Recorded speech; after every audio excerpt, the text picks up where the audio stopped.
and welcome to Mostly Minnesota Music Podcast Edition. I'm Ann Tracy. I'm here with my co-host, Heather Baker.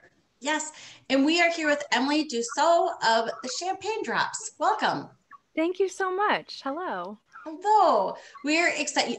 We should say that often the drops come in a pair. Yes, that is true. There are two of us. Yes, you play with Leslie Vincent. So and I have spoken to Leslie before. That's right. And I think she's wonderful, and I'm happy to meet someone new. So I'm glad you could join us. Thank you so much for having me. Yeah. And you have an album coming out side by side on April 16th. That's right. Friday. We're very excited. Awesome. I feel like the album speaks a little bit maybe to the relationship that you and Leslie have. It's a longtime friend, someone you grew up with, someone you've known forever, someone who's like a sister. Yes. We actually haven't been friends for as long as it feels like. We met and became friends in 2016. Okay. We did a play together. That's how we met. But it does feel like we've been friends for a long time. And I would say it wasn't an intentional, let's set out to write an album about friendship and femininity and all of the relationships that come with that. But it just sort of was what we gravitated towards and ended up being like that. I think there was a moment early on in the process when I was like, oh my gosh, none of these songs are about men. And she was like, yeah, I know. And I was just so excited about that. Not that I don't, have some great men in my life, but it was just kind of exciting because I feel like there's a lot of music about, romantic relationships. And it felt nice to not go there for this. No, it's very girl power. It's one of my favorite podcasts is The Guilty Feminist. And this could be the theme track to The Guilty Feminist. They have a whole part of it where they say, I'm a feminist, but this is true. I'm a feminist, but even though I'm a volunteer for the Women's March, I don't wear their shirt because it doesn't match with my hair. I get that. It's kind of the both sides of it. It's, and that's what I love about so many of these songs. Oh, they're very relatable and they are very girl power. Yeah. I feel like we definitely both identify as feminists and that's important to us, but we're also girly. And I think we're in a stage of feminism now. Maybe, at least that's maybe my interpretation, where it's acceptable to be all different kinds of women and being feminine, being a little girly, wearing pink and sparkles is not something to be ashamed of. You can be proud of it if that's what you like. So that kind of leads me to ask you to talk about the first song on the album, Rich Pie. Yes. That is actually the first song I think that we wrote together. It started when we saw this poem that was going viral on the internet that claimed to be written by a child, like a third grader, I think. And it was going around, it's beautiful. And we could never find confirmation of who wrote it, if it was actually a child, if, there was just we could not track that down, but we loved it so much that we set it to music. And it's just it's always on the top of our minds when we think about what are we going to play at this gig? And when we were going to make this album, that was obvious that we would for sure record that. It is about that duality, about being a woman and all of the things that means, how you feel about your physical body and how you feel about getting told that you are certain things, and instead wanting to define that for yourself. Well, because there's a line, I do not mind being considered beautiful, but I will not let me define me, or will not let me be the definition. Yes, I will not let that be my definition. Yeah. Thank you. Mm-hmm. Yeah, I love the idea of that. It's very. Yeah, I think. Oh, go ahead. Oh no, I was gonna say I like I'm strong with knowledge, but I will not be eaten at the end. I was like, end with the power. Yes, for sure. It's, I think, not being ashamed of beauty and aesthetics, whatever that means to you. And I think it can mean a lot of things. But owning that for yourself and not doing it for the consumption of other people. Yeah. Yeah, it would be nice to know. I hope it's a third grader that wrote it. I know, right? That would be so sweet because it has that sort of simple imagery. I feel like I could believe that, but either way, whoever wrote it, I still love it. I have 3 daughters. 2 of them are very close in age, and then I have a little bit of a caboose. But I can remember the 2 were flower girls in a wedding. And after the wedding, I let them wear those dresses. They wore them every day until they fell off their bodies, you know. But we were at Ragstock by the malt shop, and the 2 of them are in this just tattered flower dresses, and they're sitting next to each other. They must have been, I don't know, like kindergarten, first grade. They were little, and they look in the mirror and they at each other, and they're like, "We are so beautiful." I could see that every woman in the place was like, oh. And I'm like, yeah, when do we lose that? When do we lose looking in the mirror and saying, we are so beautiful? I love that so much. Yeah. I also relate to that a lot. I have 2 sisters, and one is just a couple years younger than me.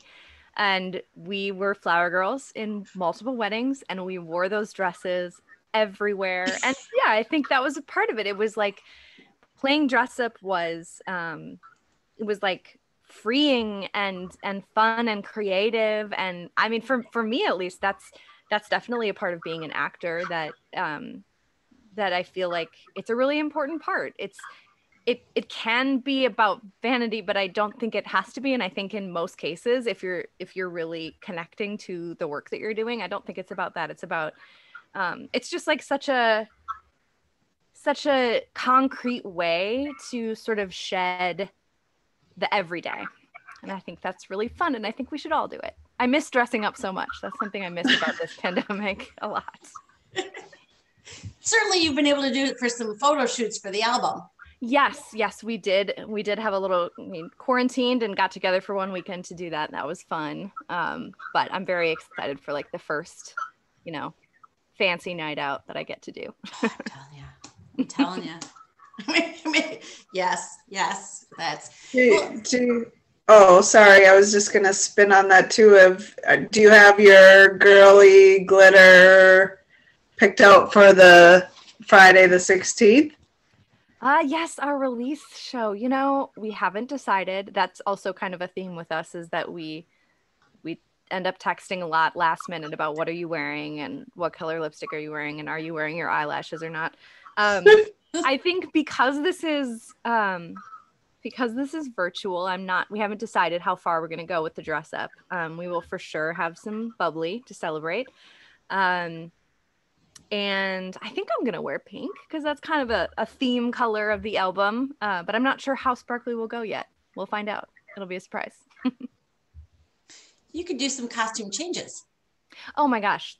Yes, I love that. That's a big dream of ours. I saw Leslie play last summer at Crooners, and I believe there was a costume change. Yes. Yep. I remember that. Yeah. It's a good move. Yeah. Now, when did you start on Side by Side? We started, so we've written the material over the last 2-3 years, okay. And we decided to record it last March. We had actually had a plan to record a holiday, like a little holiday EP or something, because a lot of the gigs that we do are private parties around the holidays. And we just have, after 3 years, we have some arrangements that we really love. And we just were like, let's just get this down. But the pandemic happened and we thought we are not going to be able to get into a studio with a big band. So then Leslie proposed to me, why don't we just write a few more originals and record them, just us, just really bare bones. And I was immediately like, oh my gosh, please, a project. That sounds amazing. In our minds, this happened like a couple of months into the pandemic officially beginning. And Leslie just looked at her text messages and found out that it was like 5 days into Oh Just like no. an example of how the concept of time has been a little weird the last few months. But yeah, so we planned it out, and in early November, we both kind of quarantined and then got together for a weekend to kick it off. We thought we were going to maybe finish it that weekend, which now is hilarious looking back. I Oh, know. I was like, what? I don't know what we were thinking, but it ended up being great that we took more time with it. We got to, I think, play with stuff more than we thought we would. And we had a great engineer who helped us out and loaned us some equipment. So yeah, it was really fun. Nice. I love that you, with your theater background, I don't know the way you sing and your vocals, like you actually hear, I don't know what it's different, but it's different. Does that make sense? Like you reach and you can tell the emotion more just because I think it's probably so automatic for you guys, but there is a difference as a listener. I don't know, Anne, do you get that? Or am I making that up? That's so nice to hear. I love that. I think that's a big part of performing for us, and it is a big part of what connects us to material, and especially performing things that we've written together. There's already that personal connection to it, and we know so deeply the meaning that we're trying to convey. But yeah, that's so nice to hear. I'm glad that's the case. I do know that we both have expressed that we feel it's so much more fun to perform with each other because we can bounce that energy off of each other. And so there were definitely a couple of times when I was laying down some vocals and I just like wasn't feeling it. And so I would just close my eyes and pretend that Leslie was sitting on the couch next to me. And that really helped me. But I'm glad that it came through. Yeah, it definitely does. And it feels like it's a more, you want to go see you live and see it, like Nye's Lounge Bar or something like it's this whole event thing. I don't know. You give such a visual when you guys sing. Oh, that's so So, nice. yeah.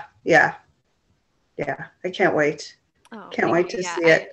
I really love we really love performing live, and I do think that there's like a chemistry we have that is really helpful. I think she's definitely like a little bit more relaxed on stage in these types of situations than I am. I feel so comfortable acting, but performing music live, there's this extra vulnerability, and she's really helped me kind of loosen up. And when we're able to play off of each other, it's really fun. When you're talking about that too, it kind of seeps into the record, like Ann said, like the support of women, the relationship, and even when you're saying she offers that to you and you kind of bounce each other off, it's just, yeah, embedded so much. It's quite beautiful. Even like, yeah, your playfulness of 13 going on 30, it's just like, oh yeah, I wrote all those notes. Yeah. Yes, the two songs that are sort of set in middle school, we wrote for the Minnesota Fringe Festival. We did a virtual piece, just kind of as another project to have. And I don't think we anticipated them being songs that we would love that much that we wanted to record them, but we had so much fun with it. And yeah, it was like sort of going back to the origin story of those female friendships where you just don't understand anything that's going on around you. Yeah, those were really fun to sing. Did you work on those together?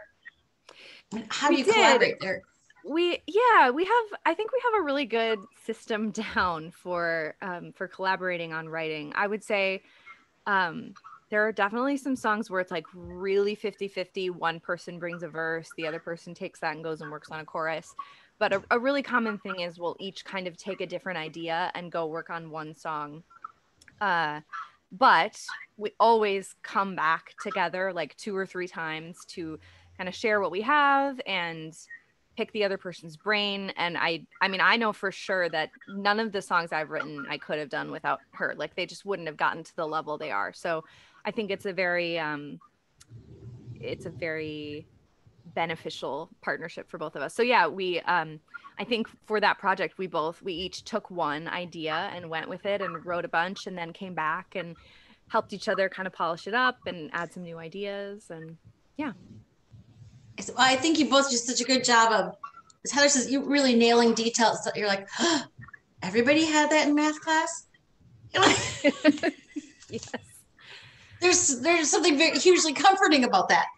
Yes, for sure. It was fun since we didn't go to school together, getting to make that show and connect on all those different things, especially because we actually went to school. I'm a little bit older than her. I'm a few years older than her. And so we did one medley for that show.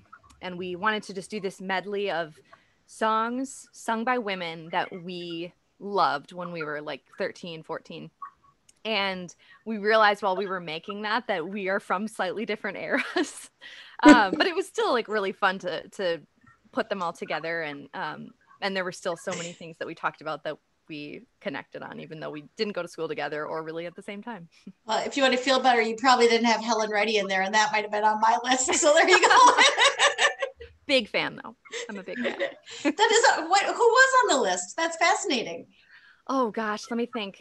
For me, there was Alanis Morissette, of course, Fiona Apple, Meredith Brooks. I was very much kind of connecting to the first sort of gritty, moody woman music.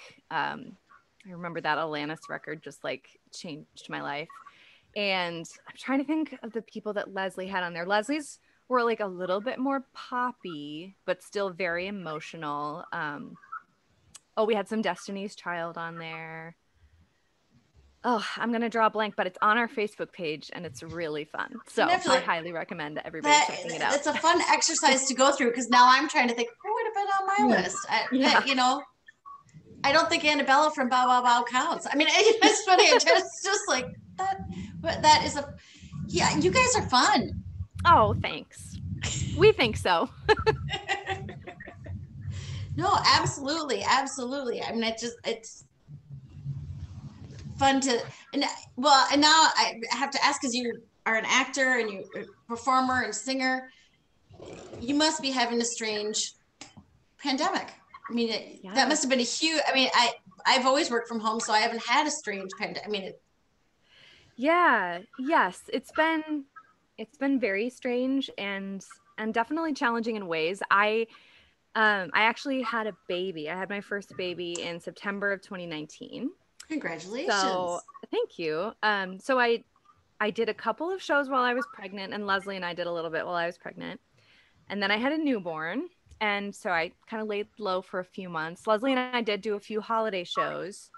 And I was just getting ready to launch back out there and audition. And Leslie and I had some plans. And, it was just, I was so ready. And then everything came to a screeching halt. And so it's definitely been hard, but I also feel like there's been some great things happening for people in terms of having some time to connect with what they really value and what they really want to spend their time and energy doing going forward. There's been some conversations in the theater community about not wanting to go back to exactly the way things were, wanting to think a little bit more intentionally about what kind of work do we want to do and how we want to take care of ourselves. And I'm not as sort of in the live music scene, but I imagine there are some similarities there too. This kind of work can really run you down, and I think people burn out because of that. There's the sense of like you can never get off. You have to keep producing, keep always be thinking about your next project. And I hope that this time has been valuable for sort of reassessing that and figuring out, like, do we want to maybe make sure we're taking care of ourselves a little bit more while we do this? So fingers crossed. But I'm very excited. I'm so excited to get out there again. I miss audiences and I miss people. Is that somehow to the audience or the connection with people? Like what would you do to help take care of yourself too during that, besides not full of anxiety trying to be all of I think that's a great question. I think making sure to make and use downtime. I mean, Leslie and I talk about that with each other too, especially since I had a little bit more of a quieter couple of years with performing because I was pregnant and having a baby. And so I was able to sort of like talk to her when she was feeling just so stressed out and kind of going from gig to gig all the time, and hearing in her that she had this yearning to take a breath and focus. And that's when you get such good writing done, and that's when you can kind of dig into the juicy stuff. So I think just making sure you're allowing for all of the chapters, for all of the parts of the cycle, the time that you need to just like go be a person and be inspired and travel and see friends and get some sleep. And then you have the chapter where you dig in and write and create, and then you get to the performing. And there's always going to be stressful, exhausting times, but I think we can balance that and make sure we're taking care of ourselves. I was going to say, you were probably so valuable for both of you at that point because you were a little bit step back and you could hear it and know right where she's at, but be in a healthier state yourself and go, oh, wow, it's so clear, rather than you guys being in the hustle and bustle and be like, oh, but we have to do this. And then it probably, helped create the champagne drops. I think in a way.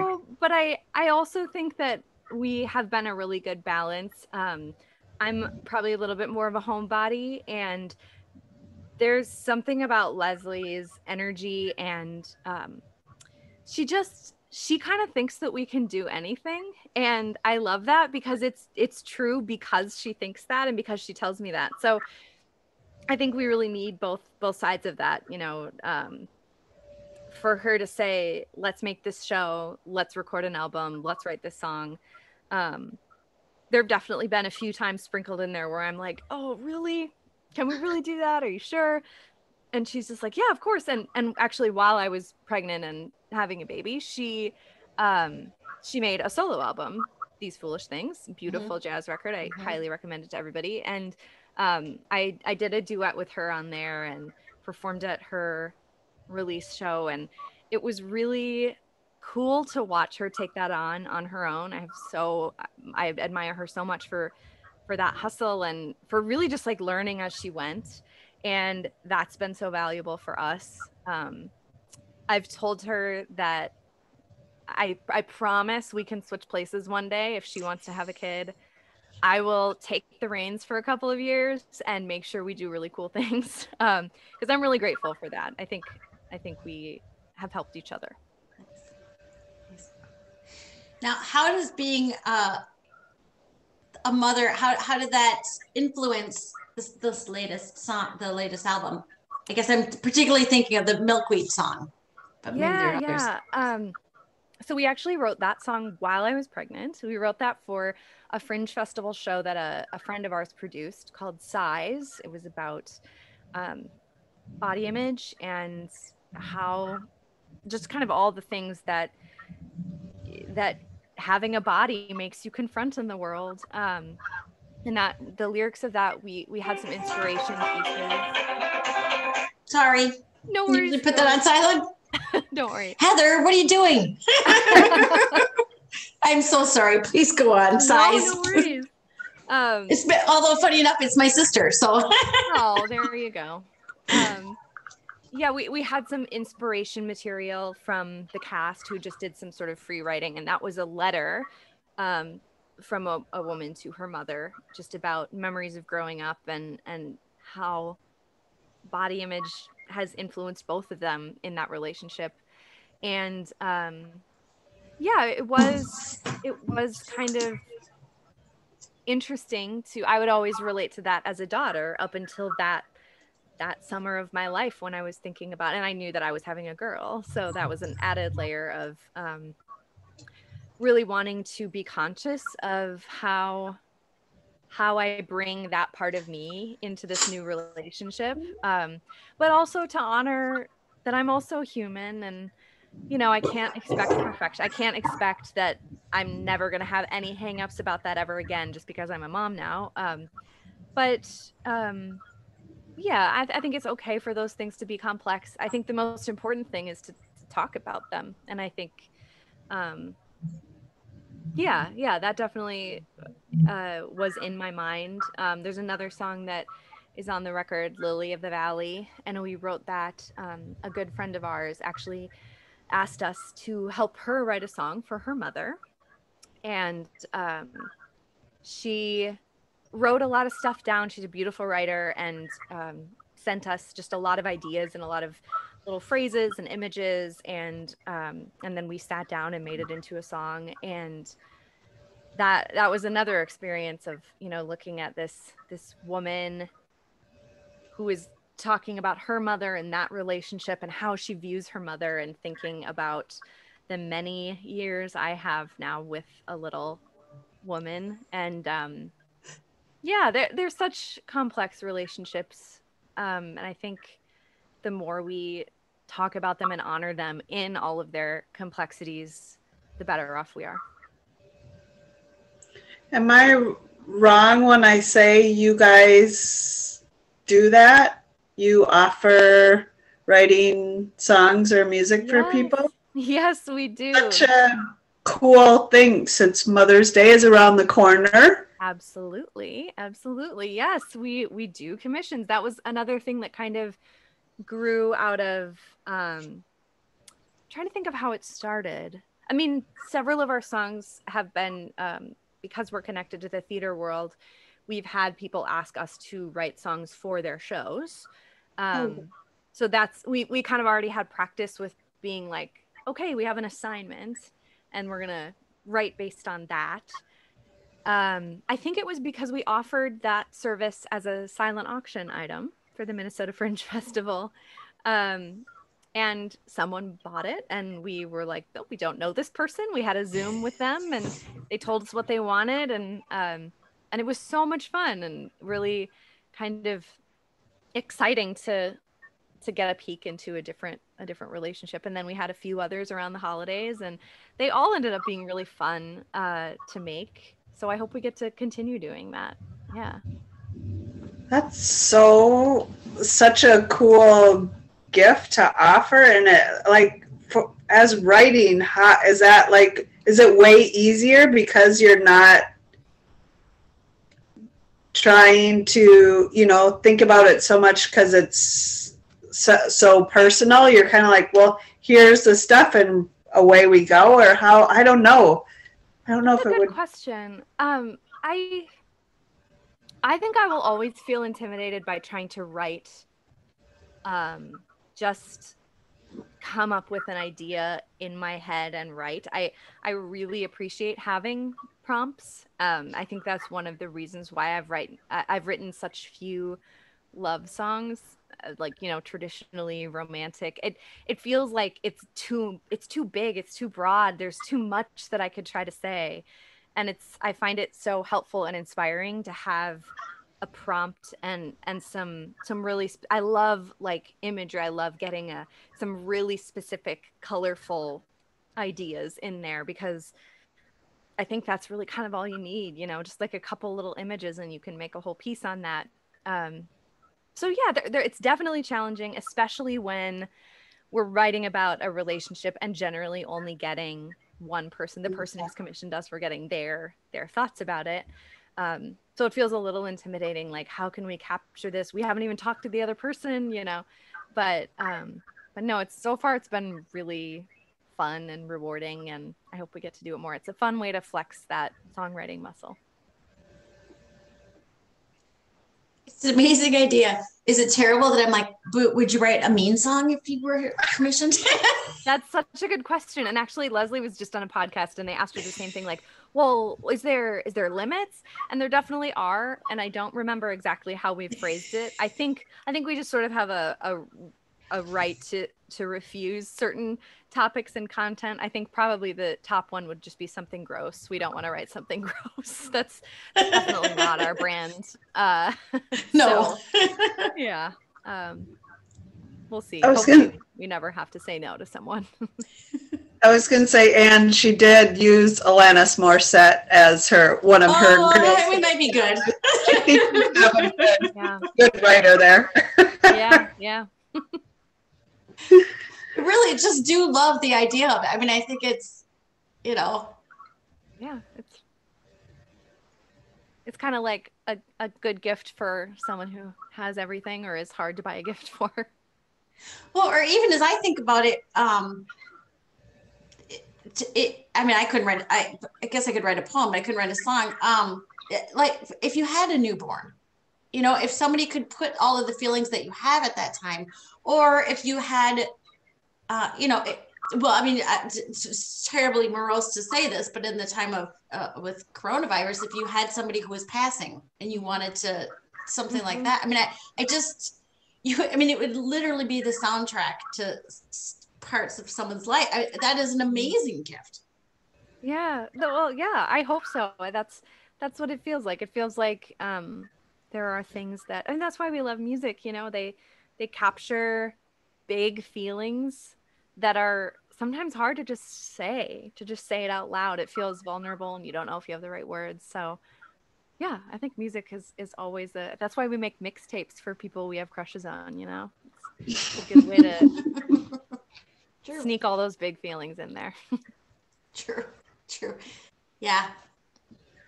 It's yeah, I haven't thought about a mixtape in a long time. Yeah, actually me neither. But that would be more direct just to have someone I really just can't get over the idea of having you write a song. I just think that's amazing. I'll try out your limits offline. For sure. Yeah. See if we can if you can get us to hold up the stop sign. Yeah. No, it's funny because as I think about it, I'm like, now I think of a million ways to do it. Well, here's good. Once you've written a song for someone, is it theirs or do you have permission to play it in other places? That's a great question. We've thought about that because there are a couple that just feel like, we just really connected to it. I mean, the best example is the one that we included on the record, and we did ask our friend if she minded, and obviously we gave her a co-writing credit on it. And I think she was, very excited about that prospect. But yeah, I think in the future we would go to the person and check in and ask, make sure they're comfortable with it. Because yeah, I think it kind of belongs to them at that point in some ways. So yeah. And now my mind, I'm like, imagine if, Kisses Beth was written about you and then it becomes famous. Yeah. If they hear you calling, I'd be like, that's totally. I'm so getting off track now. No worries at all. No, I mean, but the album is, if you had to pick a favorite song on the album, would you be able to? Oof, I don't think so. I have favorites for different reasons. Probably I really loved getting to play with the song Palace in terms of recording. I think that was my favorite in terms of like, oh, this is something that we can't do when we're performing it live. So what can we do with it in this medium? A lot of the songs are just very straightforward, kind of, two voices, but getting to play with layering and that was really fun. That was a really fun project to take on. We kind of intentionally challenged ourselves there. But they're just all my babies. I really love all of them so much. I have a question. Since your voices are so like woo together, like really, and you work in the theater and act and whatever, was this something where it was more like, wow, here's something like magnetic more, or is it something that you came to just because you have worked together in various situations. It is, you guys are incredible together. Thank you so much. Yeah. I mean, I feel like I kind of won the lottery in terms of musical partners because yeah, I've sung with a lot of people, and um, this just always really felt very natural, and I feel like I think our voices sound pretty different on their own, but together, just it really something about it just really works. And actually, the play that we met doing was mostly a straight play. There was some songs in it that I sang. I was the only character that sang. Um, and we played opposite each other, actually. It was a show called June that was set in the 1950s in like pre-Stonewall, at a lesbian bar, basically. And it was about all these different relationships. But she was the title character. She played June, who was kind of this young woman who was kind of finding herself, and we fell in love in the show. And so that's kind of a quick way to get to know someone. And we remained friends after that. And she, shortly after that, started doing these cabarets at the Troubadour Wine Bar. And a few times in, after she had done a few of them, she asked me if I wanted to do one with her and just kind of share the bill. And we would do some duets and some solos. And so we did one, and I don't know about her, but I was like immediately hooked, and like I want to do this with you again whenever you want. Um, and then I think it was her idea, or maybe someone suggested it to her. They were just like, you two have like a similar kind of vibe where you're kind of modern, kind of jazzy. Why don't you see if you can get some jobs singing holiday music at, you know, corporate parties? And we were like, hey, that sounds great. So we did that for 1 year, and or for one holiday season, and it was really fun. And then the holidays ended, and we were just kind of like, let's just keep doing stuff. So we kind of just never stopped. So yeah, I'm so grateful for all the little things that brought us to the point we're at now. As are we. Oh, thank you. Yeah, I mean it's fun. This album is so much fun. And well, and what I also think is you both play ukuleles, don't you? Yes, yes, we do. That she, I think I've had one for years, and I kind of remained at a beginner level for years because I hadn't yet grown confident in my songwriting abilities, and I just kind of was like, oh, it's just fun to whip out every once in a while. And then she started playing hers a lot at her cabarets, and it was actually we one winter, a really good friend of ours, Theo Langison, who's a performer, writer in town, amazing human. The three of us decided to get together, and we called it the Living Room Project. We just, for a few months, we got together probably about once a week and sat in my living room and wrote songs together, and brought different pieces to each other. And then we performed a show about them. It was really fun, and I think really helped us grow our songwriting skills. But I think we both, in the beginning of that, we were like, oh, all we can play is ukulele. Like, does that really count? You know, kind of had some like imposter syndrome there of like, you know, we can't play like 8 instruments and accompany ourselves on all these different, it's just a ukulele. And Theo was like, that's fine. Let's just bring them. It's great. You know, that counts. And so yeah, that was a coming into this recording process. I think we were like, well, is that enough that we just play ukulele? But we had some great friends who were able to contribute and add some tracks to kind of fill things out. But I'm really excited about the fact that we kind of stuck to that ukulele, and most of the songs are accompanied by uke. I feel like that's our sound, and I think it's fun. It adds an intimacy to it. Yes, I agree. There's a sort of, that's, we talked about that a lot, wanting this to feel like we were in the same room, you know, like it was like a fun show. Or I used this phrase a lot, like sleepover energy. I wanted it to have that feeling of like you're in someone's basement and you're talking about stuff, and it's that sort of spontaneous, intimate feel. It's like the sleepover in Greece. Yes, exactly. You So know? many iconic sleepovers. Yeah, yeah. No, I love that aspect of it. I mean, I just that the whole album is, it's a girl power girl power but girly girl power. Yes. Well, thank you. That's what we were going for. Yeah. That's good. For folks who are listening, tell people where they can find you online. Yes, we are. You can email us at thechampagnedrops@gmail.com if you're curious about future performances, if you're interested in the commissions we were talking about, or if you want to book us for a show. And then we're on social media. Facebook and Instagram are the best places to reach us at the Champagne Drops in both of those places. Yeah, we're on there a lot. We love meeting people and interacting. We're excited for the warm weather. Hopefully maybe we can find a couple outdoor things to play. So yeah. Would you folks entertain backyard concerts if people were interested in something like that? I think we absolutely would. Yes. Mm-hmm. We are. I mean, that's one of the things that I think is fun is like our flexibility of doing. We kind of started out doing these private parties, and we can sort of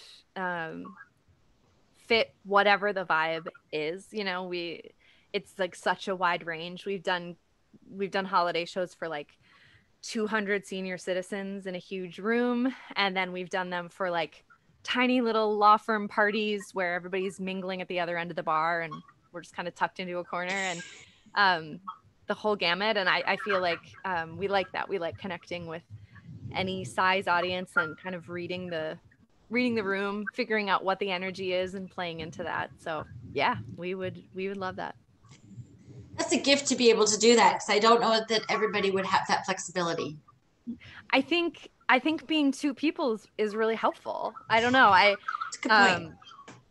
I think she probably has that skill on her own a little bit more than I do, but it's so helpful because that means that like whatever happens, any weird thing, we can look at each other and like, did that really just happen? Did you see that? Yeah, exactly.